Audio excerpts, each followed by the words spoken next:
All right, welcome everyone. Find yourself the most comfortable position you can.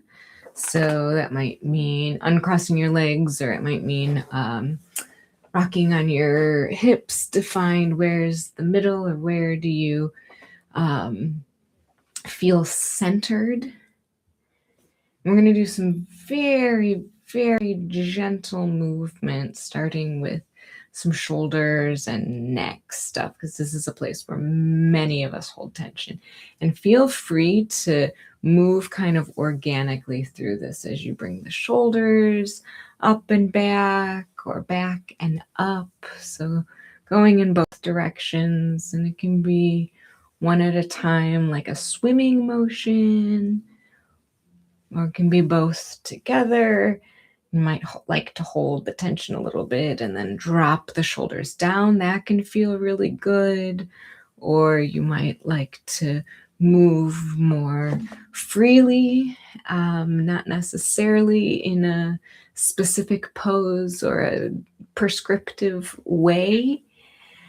And then getting the neck involved as well. So this could be some gentle head circles, or it could be some more longer static stretches where you hang out for a breath or two and then move the position of the neck and hang out for a breath or two. I'm giving you lots of options today, so don't feel too overwhelmed. Just pick one, see if it's working in your body, and if it's not, pick another one. And there's no one right or wrong way to do this. It is more about you deciding and being very intuitive, right? The body will tell you if it likes something or if it doesn't like something, and we're not here to force it. You don't have to do it how everyone else is doing it. You don't have to do it the way you did it yesterday. Maybe you want to involve the elbows and wrists and arms. Maybe you put the hands on the shoulders if that feels good. Or maybe it's some really big shoulder circles that feel good today, and you want to involve the whole arm and stretching out to the side, or some smaller circles that can be good for strength building and resistance. But just when you find what's working for you, it's fine to stay there. Sometimes we think, oh, you have to be constantly changing and moving and like moving in a certain direction and being productive. It's fine. If you find something that feels really nice, just keep doing it.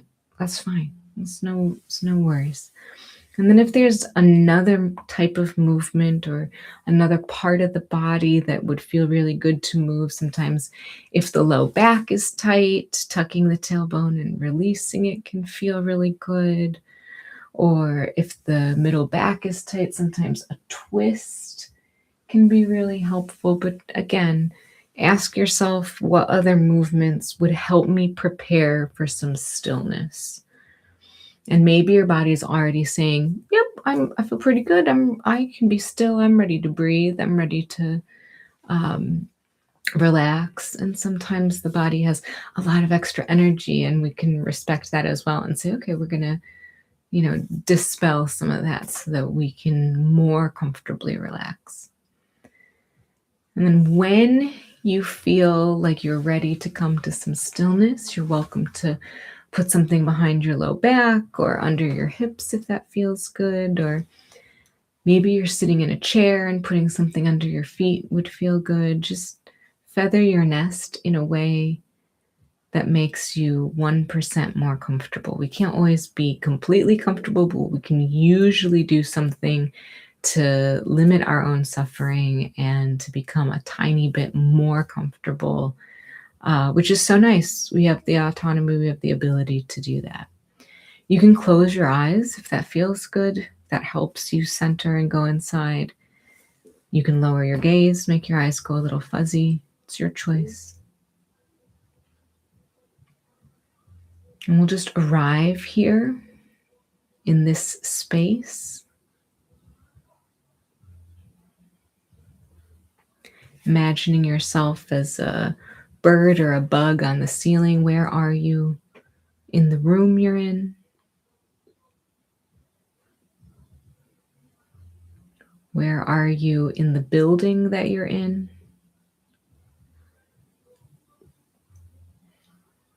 Where are you in the city that you're in?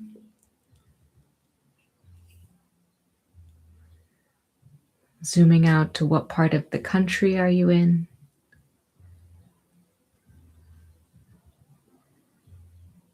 And then finally, what part of the world are you in? And we can see that when we zoom out and zoom out and zoom out and zoom out, that our own little space, our own community, our impact is very little. And that's okay. It's actually a blessing.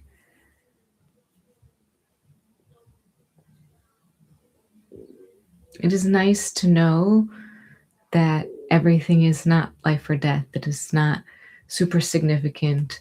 Things come up, things pass, other things come up, and they too pass. So we'll zoom back in the region of the country, to the town or city you're in, to the building,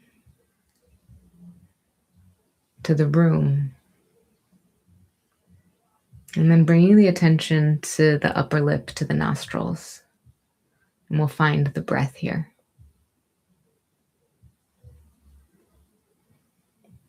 We cannot control everything, but we can choose to control the breath. So let it be easy. And if it likes, invite it down to the belly. So if it feels good to elongate the inhales and the exhales, to engage the diaphragm, to let the belly rise on the inhale and sink on the exhale, if you can do that and it feels easy in your body, then I invite you to do so.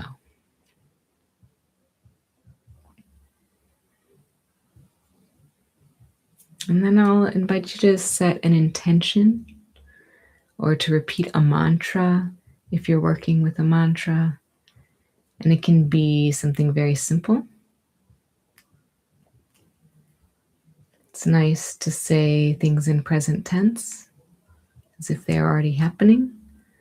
I'm going to use the mantra, this too shall pass, this idea that things arise and they wash away and new things arise, and we don't get to control everything, but we do get to control how we ride the waves of life. We can control our own actions.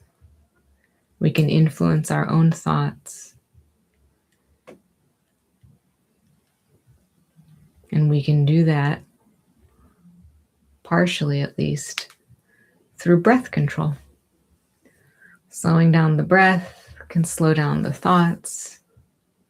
Slowing down the breath can help us stay regulated when big emotions come up. This too shall pass. I'll invite you to join me for 3 big breaths in through the nose. And if you like, out through the mouth.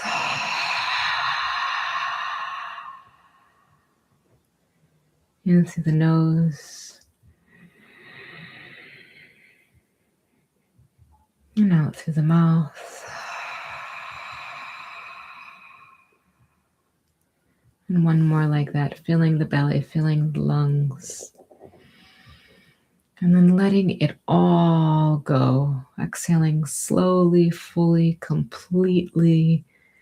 And with the exhale, letting go of anything maybe you've been holding on to too tightly. Because when we ride the waves, we have to ride them gently. We have to go with the flow of the ocean.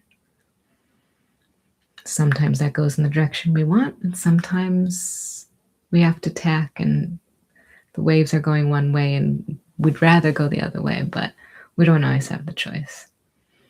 Coming back to the breath. And then feel your body, whatever it's touching, come really ground yourself. So if you're sitting on a chair, what does it feel like supporting you under your hips, under your legs.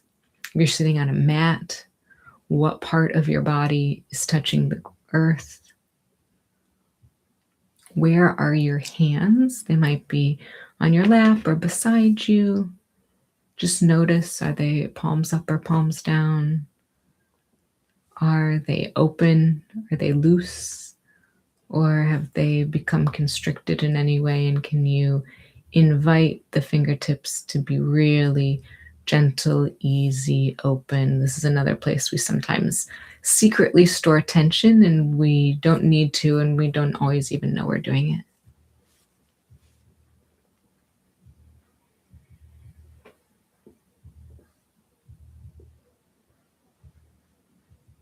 Feel into your feet, the left and the right. You may like to press into the ground a little bit and then release.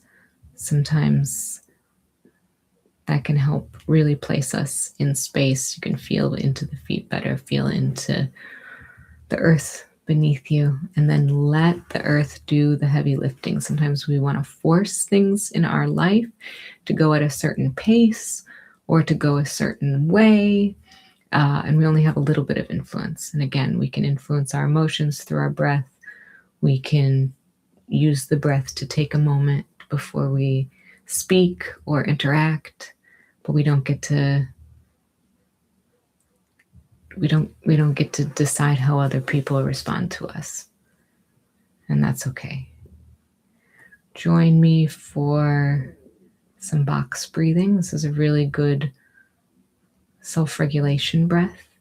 You can choose whatever length sides feels good in your body.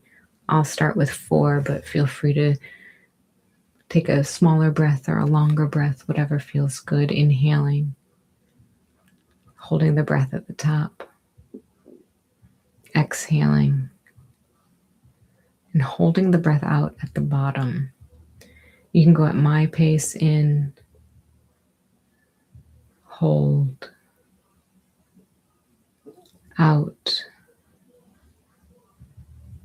hold, or you can go at your own pace. Some people like to count, other people like to be intuitive. Some people don't do well with the breath retention. It doesn't feel good in their body. So if you try it, and today is not a good day for you to hold your breath, that's not a failing. That's not an issue. You can simply breathe in for a count, notice the turn into the exhale, and breathe out for the same amount of time. And that's perfectly okay. Ask your body what it needs. Give your body that as much as possible.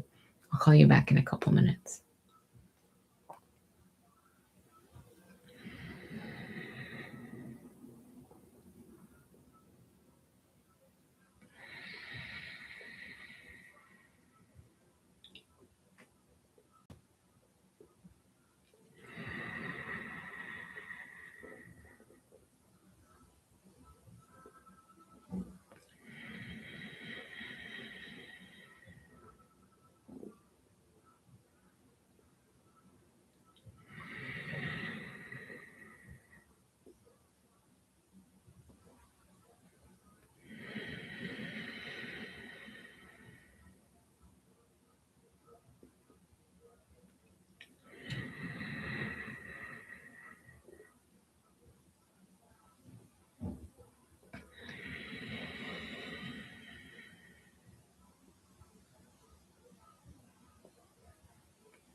Breathing in, holding the breath at the top, breathing out, and holding the breath at the bottom. We'll do one more round of box breath.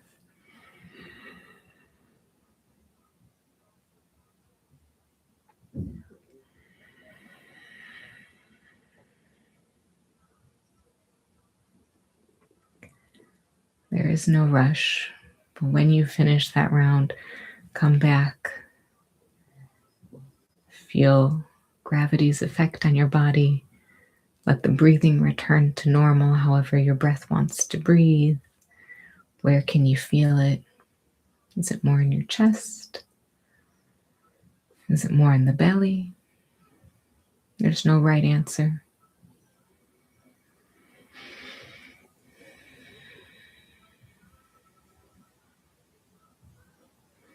And I want to take you through a thought experiment. So bring to mind something that feels urgent today, something that needs attention, that may seem to need a lot of attention, something that might appear as a problem or an issue. And we'll do some future thinking. Will this still be so big in 3 days? 3 days from now, will this still feel like an urgent issue? And the answer might be yes, it might not be.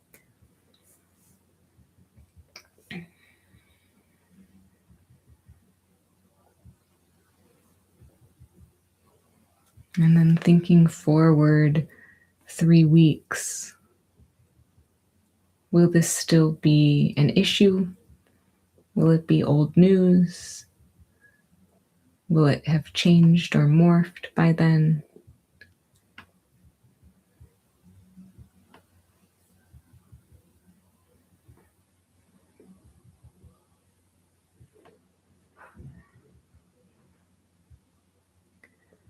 And then looking forward to the next season, 3 months from now. Where do you think your headspace will be? How will this problem or issue that feels very pressing today present itself in 3 months? It might look very different.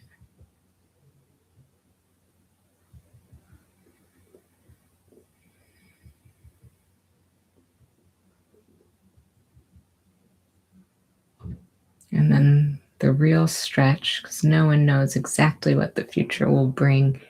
How might this situation present itself 3 years from now? Will it be totally water under the bridge? Will it be something you hardly remember or think about? Will the impact be lessened?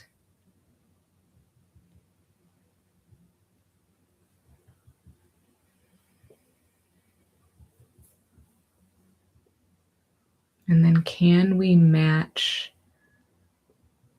the emotional urgency with the actual duration of what this issue might present to us?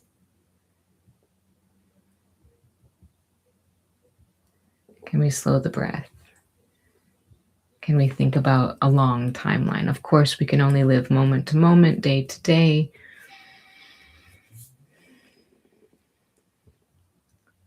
But worry doesn't usually solve issues. It only serves to make us more anxious in the present moment.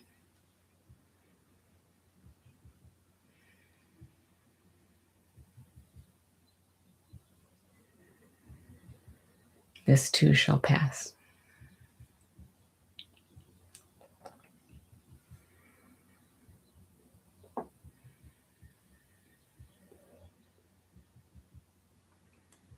And then I'd like to invite you into some extended exhales. This is a great way to signal to the autonomic nervous system that we are safe right now. So sometimes the head gets really busy and sends lots of chemical messages to the body that we should be on edge, but probably we are not in danger.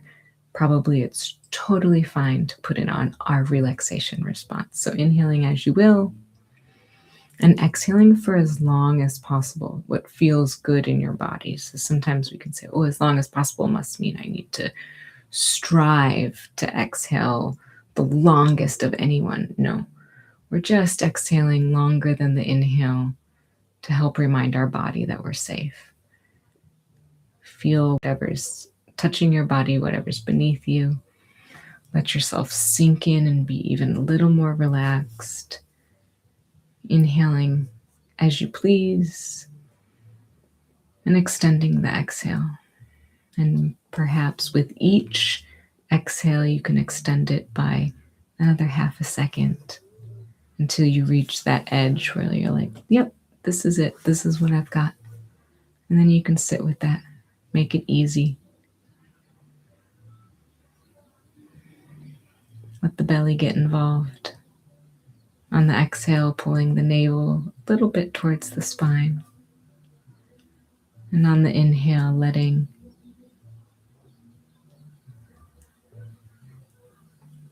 the belly fill.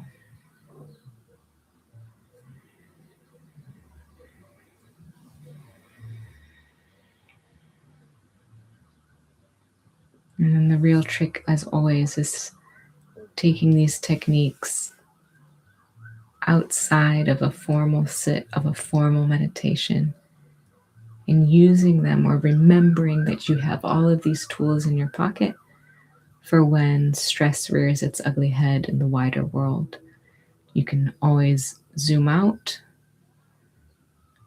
You can always use the breath like a box breath or an extended exhale. And even just a sigh, taking one last big inhale in and sighing it out to let go. And then if your eyes are closed, you can gently, deliberately let the light back in, open the eyes, move your body slowly and gently. Thanks for practicing with me today.